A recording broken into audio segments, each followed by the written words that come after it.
أعوذ بالله من الشيطان الرجيم. بسم الله الرحمن الرحيم. السلام علیکم ورحمۃ اللہ وبرکاتہ۔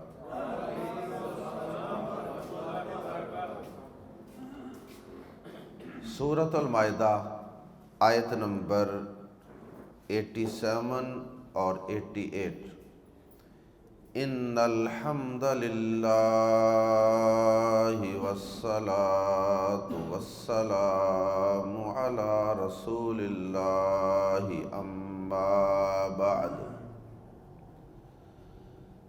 اعوذ باللہ السمیع العلیم من الشیطان الرجیم من ہمزہ ونفخہ ونفثہ۔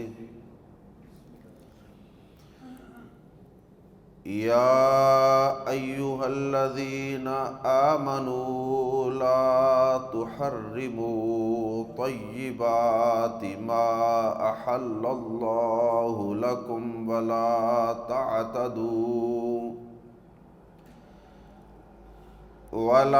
تعتدوا ان اللہ لا يحب المعتدین۔ وَكُلُوا مِمَّا رَزَقَكُمُ اللَّهُ حَلَالًا طَيِّبًا وَاتَّقُوا اللَّهَ الَّذِي أَنْتُمْ بِهِ مُؤْمِنُونَ۔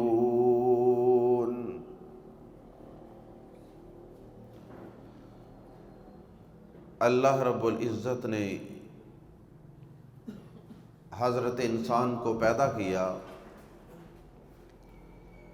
پیدا کرنے کے بعد اس کے لیے یہ ساری کائنات اور اس کی نعمتوں کو اور اس کی رنگینیوں کو پھیلا دیا، اور اس کے بعد اس کائنات کی کچھ چیزوں کو اس پر حلال قرار دے دیا اور کچھ چیزوں کو اس کے لیے حرام قرار دے دیا، اور اسے انسان کی آزمائش اور اس کا امتحان قرار دے دیا کہ یہ چیزیں تمہارے لیے استعمال کرنی جائز ہیں اور یہ چیزیں تمہارے لیے استعمال کرنی ناجائز ہیں، بس اسی میں تمہارا امتحان ہے۔ ہر شخص آزمائش میں سے گزر رہا ہے، ہر شخص امتحان میں سے گزر رہا ہے، لیکن اکثر لوگ نہیں جانتے کہ وہ اس دنیا کے اندر دارالامتحان ایگزامینیشن ہال میں بیٹھے ہوئے ہیں۔ ہر وقت ہم امتحان سے گزر رہے ہیں، میں اور آپ سب لوگ امتحان سے گزر رہے ہیں۔ اللہ ہم سب کو اس امتحان میں کامیاب فرمائے۔ اب اللہ پاک کی حلال اور حرام کردہ چیزیں، پابندیاں، اس کے بین، اس کی لمٹس، اس کی حدود، اس کے اندر شیطان نے لوگوں کو ابھارا، اور کچھ لوگوں نے، بلکہ اکثر لوگوں نے حرام چیزوں کو اپنے لیے حلال کر لیا۔ اس کی مثالیں تو بہت زیادہ ہیں۔ جتنے بھی ہم گناہ کرتے ہیں یہ کیا ہے؟ جھوٹ بولتے ہیں، غیبت کرتے ہیں، حسد کرتے ہیں، حرام کاروبار کرتے ہیں، حرام چیزیں کھاتے ہیں، رشوت کھاتے ہیں، کسی کے مال پہ ناجائز قبضہ کر لیتے ہیں۔ یہ سب چیزیں حرام کو حلال کرنے والی ہیں۔ ایسے لوگوں کی تعداد تو بہت زیادہ ہے جو حرام چیزوں کو حلال کیے بیٹھے۔ لیکن آیات زیر تفسیر میں اللہ رب العزت نے دوسرے گروہ کا تذکرہ کیا، یا تصویر کے دوسرے رخ کی طرف توجہ دلائی کہ کچھ لوگ ایسے بھی ہیں کہ جو حلال چیزوں کو بھی حرام کیے بیٹھے ہیں۔ وہ اس کو نیکی سمجھ کر، زہد اور پرہیزگاری اور تقوی سمجھ کر، کچھ حلال چیزوں کو بھی اپنے اوپر حرام کیے بیٹھے ہیں۔ جیسے عیسائیوں کے اندر بڑے بڑے راہب گزرے ہیں، اور وہ راہب کیا کرتے تھے؟ دنیا کو ترک کر کے کوئی جھونپڑی بنا لیتے تھے، کسی غار کے اندر، کسی جنگل کے اندر جا کے ڈیرا لگا لیا اور دنیا کو ترک کر دیا، الگ تھلگ ہو کے وہاں اللہ اللہ ہو رہی ہے، دنیا کی زیب و زینت کو اپنے لیے حرام قرار دے لیتے تھے۔ اللہ پاک نے اس سے بھی منع کیا ہے قرآن مجید کے اندر کہ یہ رہبانیت جائز نہیں ہے۔ رہبانیت کے اندر بھی کیا ہوتا ہے؟ رہبانیت میں بھی یہی کام ہوتا ہے، حلال چیزوں کو اپنے اوپر حرام قرار دے لیا جاتا ہے۔ لا رہبانیت فی الاسلام، اسلام میں رہبانیت کا، ترک دنیا کا کوئی تصور نہیں۔ اسلام کہتا ہے کہ جس دور میں جینا مشکل ہو اس دور میں جینا لازم ہے۔ جس معاشرے میں برائیاں ہیں، گناہ ہیں، وہاں آپ رہ کر ان برائیوں سے بچیں، یہ عظمت ہے انسان کی۔ ورنہ فرشتوں سے انسان افضل کیوں ہے؟ فرشتے تو نہ ان کو برائی کے مواقع ہیں، نہ ان کے اندر برائی کرنے کی صلاحیت اور کشش ہے، تو فرشتوں سے بہتر ہے انسان ہونا، مگر اس پہ لگتی ہے محنت زیادہ۔ تو اسلام میں رہبانیت نہیں ہے، عیسائیت میں رہبانیت بھی تھی، راہب تھے ان کے، تو اللہ پاک نے اسے بھی پسند نہیں کیا، اس کی بھی تردید فرما دی۔ سورۃ الحدید میں اللہ پاک نے ان عیسائیوں کے راہبوں کا تذکرہ کرتے ہوئے فرمایا کہ رہبانیت ابتدعوہا، انہوں نے خود ہی رہبانیت، ترک دنیا ایجاد کر لی۔ ما کتبناہا علیہم، ہم نے تو یہ رہبانیت ان پر فرض نہیں کی تھی، ہم نے تو انہیں اس کا حکم نہیں دیا تھا۔ اللہ پاک نے کیا حکم دیا ہے؟ آئیے آیات زیر تفسیر کے اندر پڑھتے ہیں۔ اللہ پاک نے ایمان والوں کو مخاطب کیا، یا ایھا الذین آمنوا، اے لوگو جو ایمان لائے ہو، لا تحرموا، نہ تم حرام قرار دو یا حرام مت ٹھہراؤ، لا تحرموا، تحرموا تم حرام مت قرار دو، لا تحرموا، تحرموا کی تا تم کا معنی دے رہی ہے، اور اس کی جگہ اگر یا ہو تو اس کا معنی وہ۔ لا تحرموا، نہ تم حرام قرار دو، مت حرام ٹھہراؤ، طیباتی پاکیزہ چیزیں، طیبہ، طیبہ، طیب مذکر، طیبہ مؤنث، اور طیباتن کی جمع ہے طیبات، پاکیزہ چیزیں، طیباتی پاکیزہ چیزیں، حلال چیزیں، ما جنہیں یا جو احل حلال ٹھہرائی ہیں، حلال قرار دی ہیں، اللہ اللہ نے، لکم تمہارے لیے، احل یحل کا معنی حلال قرار دینا، ما احل اللہ جو حلال ٹھہرائی ہیں، حلال قرار دی ہیں اللہ نے، لکم تمہارے لیے۔ لکم کو الگ الگ کریں تو یہ کیا ہے؟ لام زر لی پلس کم، کے لیے، تمہارے، تمہارے لیے، لکم تمہارے لیے۔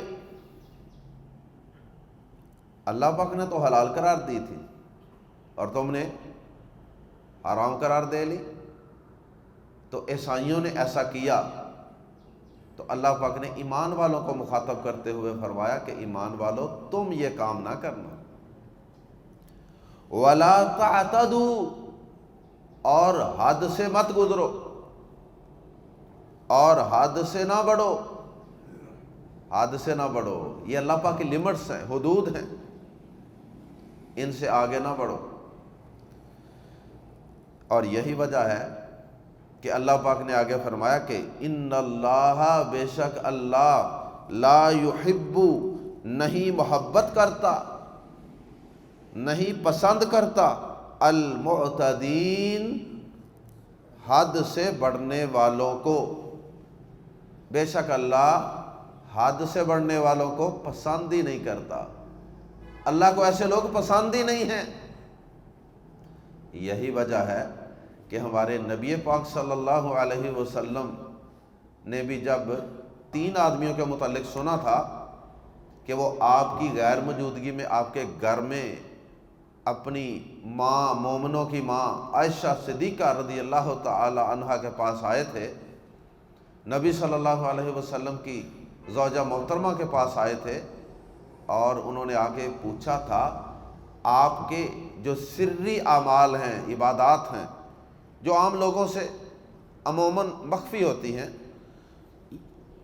مثلاً تہجد کی نماز ہے اور اسی طرح نفلی روزے وغیرہ ہیں، ان کا عام طور پہ ہر شخص کو پتہ نہیں چلتا۔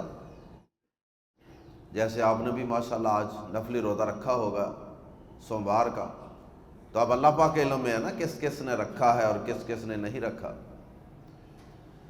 تو ان 3 مسلمانوں نے مدینہ کے باہر سے وہ غالباً آئے تھے، اور آ کے انہوں نے اماں جی سے آپ کے معمولات کے متعلق پوچھا تھا کہ ذرا ہمیں بتائیں تو صحیح ہمارے نبی پاک صلی اللہ علیہ وسلم کی عبادات، آپ کے معمولات کیسے ہیں۔ تو پھر ان کو بتایا گیا، تو انہوں نے گویا کہ سوچا کہ اللہ کے رسول صلی اللہ علیہ وسلم تو اللہ کے محبوب ہیں، اور آپ کے تو اللہ پاک نے اگلے پچھلے سب گناہ معاف کیے ہوئے ہیں، یہ صحیح بخاری کے الفاظ، یعنی آپ کے ذمہ تو کوئی گناہ بھی نہیں ہے، تو اس کے باوجود آپ اتنی عبادت کرتے ہیں۔ تو انہوں نے گویا کہ آپ کی عبادت کو اپنے لیے کم خیال کیا، انہوں نے کہا کہ ہم تو عام لوگ ہیں، گناہ گار ہیں، تو ہمیں تو پھر زیادہ نیکیاں کرنی چاہیے نا، تاکہ ہمیں بھی قیامت کے دن نبی پاک صلی اللہ علیہ وسلم کا ساتھ نصیب ہو جائے۔ تو انہوں نے ایک نے کہا کہ دیکھو، میں یہ عزم اور ارادہ کرتا ہوں کہ آج کے بعد میں رات کو سوؤں گا نہیں، ساری رات ہی عبادت کروں گا۔ دوسرے نے کہا لو، میں یہ اپنے آپ سے، اللہ سے، آپ سے پکا وعدہ کرتا ہوں کہ میں ساری زندگی، رمضان کے روزے تو چلو فرض ہوتے ہیں نا، ساری زندگی نفلی روزے رکھوں گا، چھوڑوں گا ہی نہیں، ناغہ نہیں ڈالوں گا۔ تیسرے نے کہا کہ میں عورتوں سے شادی نہیں کروں گا، اس کی بجائے میں اللہ اللہ کرتا رہوں گا۔ نبی پاک صلی اللہ علیہ وسلم تشریف لائے، مومنوں کی ماں نے سارا واقعہ آپ کے گوش گزار کر دیا۔ آپ نے ان لوگوں کو بلایا، پوچھا کہ تم نے یوں یوں یہ باتیں کی ہیں، کوئی غلط باتیں تو نہیں کی تھی، نیکی کے کام ہی کرنے کا ارادہ کیا تھا نا، نفلی روزے رکھنا، تہجد پڑھنا ساری رات، اور بیویوں سے نکاح نہ کر کے اللہ کے دین کی سربلندی کے لیے مصروف ہو جانا اور اللہ کی عبادت کے لیے اپنے آپ کو وقف کر دینا، یہ بظاہر تو نیکی کے کام ہی تھے۔ لیکن اللہ کے نبی صلی اللہ علیہ وسلم یہ ساری باتیں سن کے غصے میں آ گئے۔ ان سے پوچھا کہ تم نے یہ باتیں کی ہیں؟ انہوں نے کہا ہاں کی ہیں۔ تو آپ نے فرمایا کہ اللہ کی قسم، انی اتقاکم من اللہ واخشا، میں تم سب سے زیادہ اللہ سے ڈرنے والا ہوں، متقی اور پرہیزگار ہوں۔ لیکن اس کے باوجود فرمایا کہ میں رات کو تہجد بھی پڑھتا ہوں اور رات کو آرام بھی کرتا ہوں، سوتا بھی ہوں، میں نفلی روزے رکھتا بھی ہوں اور اندر نفلی روزے چھوڑ بھی دیتا ہوں۔ کسی وقت طبیعت نہ مانی، نفلی روزہ چھوڑ دیا، یا ویسے اندر ناگے ڈال لیے، یا کسی نے دعوت دے دی کھانے کی، کوئی دعوت آ گئی، نفلی روزہ اس کی وجہ سے چھوڑ دیا، کبھی نفلی روزہ رکھ لیتا ہوں، کبھی چھوڑ دیتا ہوں۔ اور تیسرے نمبر پہ میں دعوت کا کام بھی کرتا ہوں، تبلیغ کا کام بھی کرتا ہوں، جہاد کا کام بھی کرتا ہوں، عبادت بھی کرتا ہوں، ذکر اذکار بھی کرتا ہوں، اس کے باوجود میں نے عورتوں سے نکاح اور شادیاں بھی کر رکھی ہیں۔ تو فرمایا اس موقع پہ آپ نے یہ مشہور الفاظ فرمائے تھے، فَمَن رَغِبَ عَن سُنَّتِي فَلَيْسَ مِنِّي، جس نے میں محمد صلی اللہ علیہ وسلم کے طریقے سے اعراض کیا اس کا میرے ساتھ کوئی تعلق نہیں۔ اب اس ساری حدیث کے اندر یہی بات سمجھائی گئی ہے جو اللہ پاک نے آیات زیر تفسیر میں ایمان والوں کو مخاطب کر کے سمجھائی۔ یا ایھا الذین آمنوا لا تحرموا، اے لوگو جو ایمان لائے ہو وہ پاکیزہ چیزیں حرام مت ٹھہراؤ جو اللہ نے تمہارے لیے حلال کی ہیں۔ اب رات کو آرام کرنا، نیند پوری کرنا، سونا، یہ اللہ پاک نے حلال رکھا ہے نا، تم کیوں حرام کرتے ہو کہ ساری رات ہی تہجد پڑھیں گے؟ اللہ پاک نے تمہارے لیے نفلی روزوں کو چھوڑ کر کھانا پینا انجوائے کرنا زندگی سے یہ حلال رکھا ہے، تم کیوں کہتے ہو کہ ساری زندگی ہی روزے میں رہوں گا؟ اللہ پاک نے عورتوں سے نکاح کر کے سکون حاصل کرنے کا تمہارے لیے ایک ذریعہ رکھا ہے۔ اللہ پاک نے قرآن میں کہا نا لِتَسْكُنُوا إِلَيْهَا، تاکہ تم ان سے سکون حاصل کرو۔ اللہ نے جوڑے اس لیے بنائے۔ تو اب یہ اپنی جنسی خواہش پوری کرنا، اپنے جذبات کی تسکین حاصل کرنا جائز طریقے سے نکاح کے ساتھ، یہ اللہ پاک نے تمہارے لیے حلال رکھا ہے، اب تم اس کو حرام کیوں قرار دیتے ہیں؟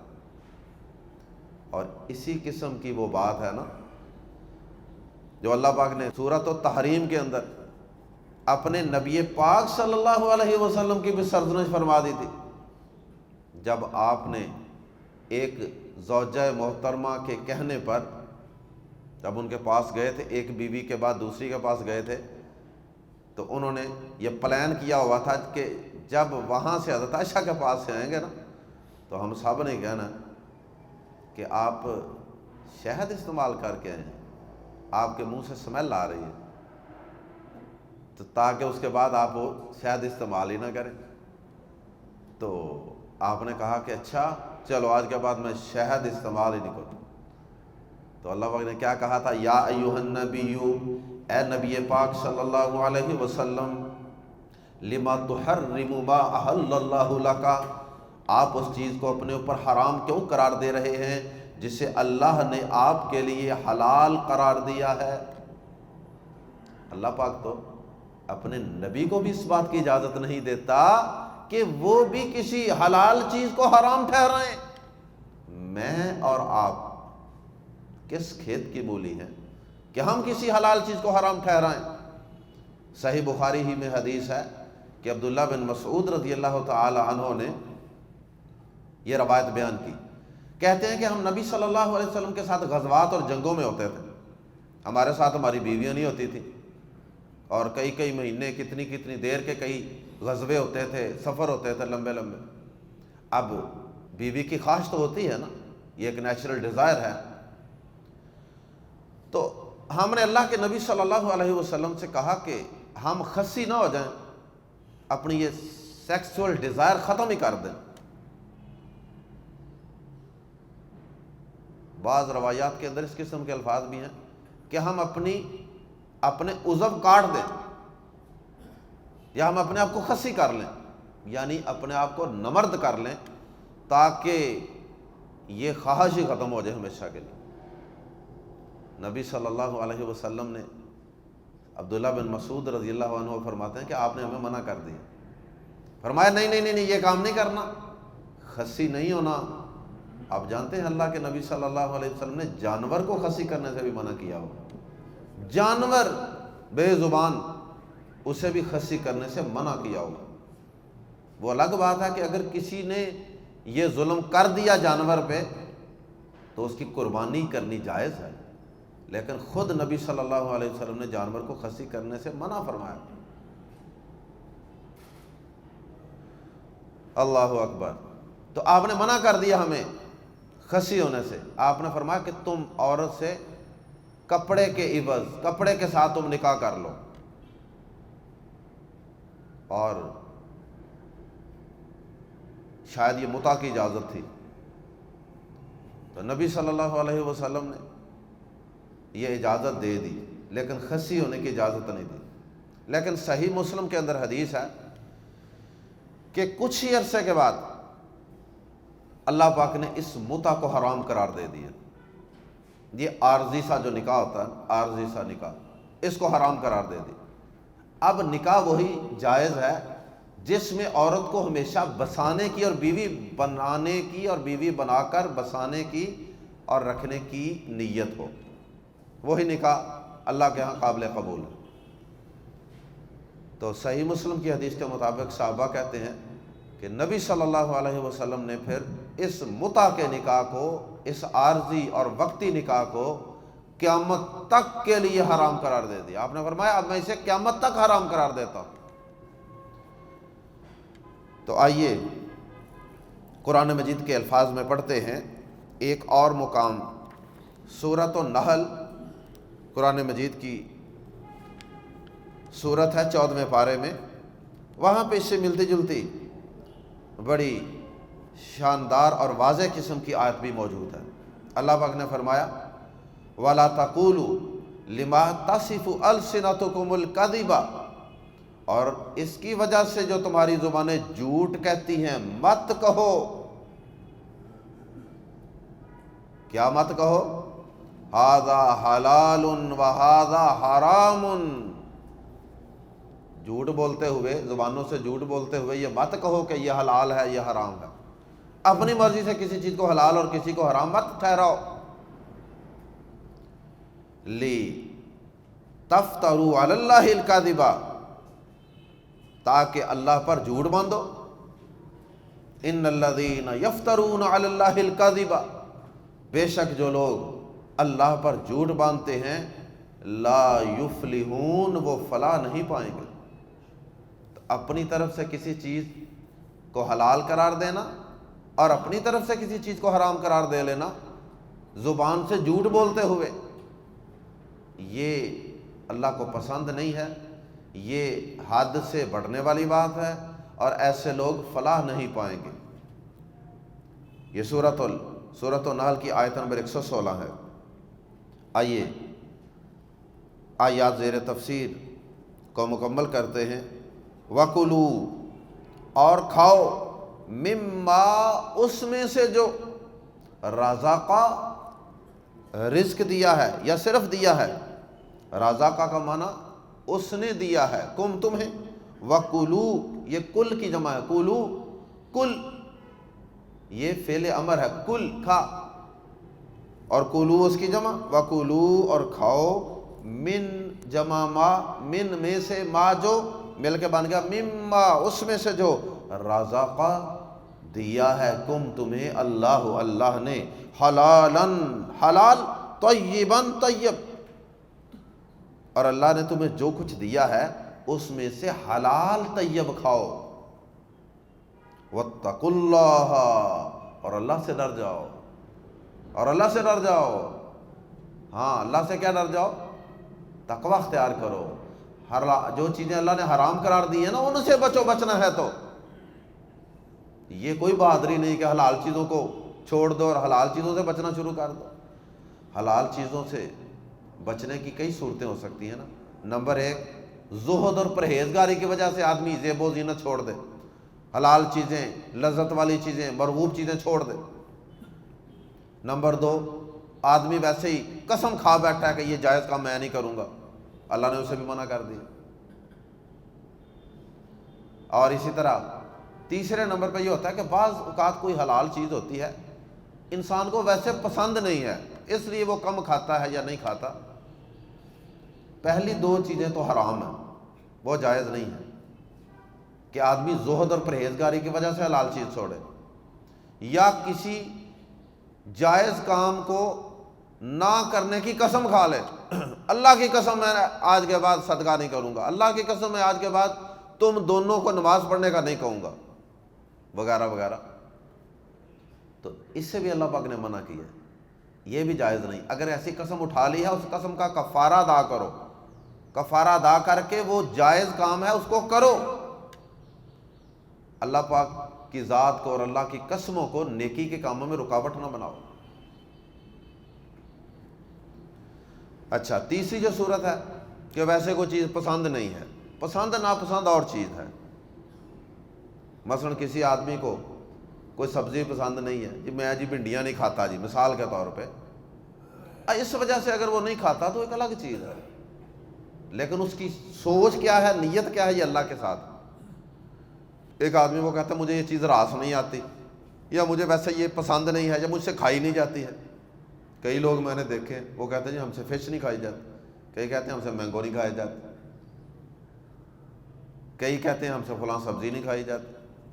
وہ الگ بات ہے, پسند ناپسند ایک الگ چیز ہے.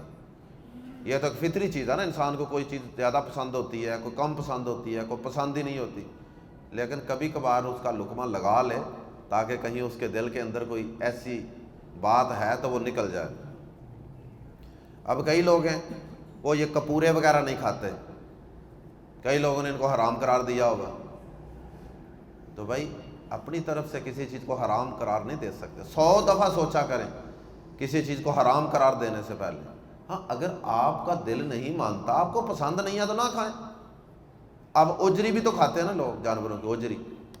اب کئی لوگوں کی طبیعت نہیں مانتی, اب طبیعت نہ ماننے کا یہ مطلب نہیں کہ ہم ان کو حرام قرار دے دیں. تو جانور حلال ہے تو اس کی ساری چیزیں حلال ہیں, سوائے ان چیزوں کے جن کو شریعت نے حرام قرار دے دیا. مثلا خون ہے وہ حرام. وَكُلُوا, اور کھاؤ, مما رزقکم اللہ, ان چیزوں میں سے جو اللہ نے تمہیں دی ہیں, حلالاً طیباً, حلال طیب. واتقوا اللہ, اور اللہ سے ڈر جاؤ. ہاں اس کی میں وضاحت کر رہا تھا, واتقوا اللہ, اور اللہ سے ڈر جاؤ. تقوی کی میں وضاحت کر رہا تھا کہ تقوی یہ نہیں ہے کہ جائز کاموں کو چھوڑ دو, حلال چیزوں کو اپنے اوپر حرام قرار دے لو, بلکہ تقوی یہ ہے کہ تم اللہ سے صحیح ڈرنے کا حق یہ ہے, اور تقوی اور پرہیزگاری یہ ہے کہ حرام چیزوں سے بچو. واتقوا اللہ, اور اللہ سے ڈرو. الذی, جس, جو یا جس, انتم تم, بھی اس پر, الذی انتم بھی جس پر تم, مؤمنون ایمان رکھتے ہو. اس اللہ سے ڈرو, اس اللہ کی حرام کردہ چیزوں سے بچو جس پر تم ایمان رکھتے ہو. زور لگانا ہے, تقوی و پرہیزگاری دکھانی ہے تو ان چیزوں میں دکھاؤ جن کو اللہ نے حرام قرار دیا ہے. جھوٹ ہے, غیبت ہے, اور رشوت ہے, اور باقی حرام چیزیں ہیں. اللہ ہم سب کو اللہ کے حلال و حرام پر قناعت کرنے کی اور مطمئن رہنے کی توفیق عطا فرمائے. سبحانک اللہم بحمدک, اشہد ان لا الہ الا انت, استغفرک و اتوب الیک.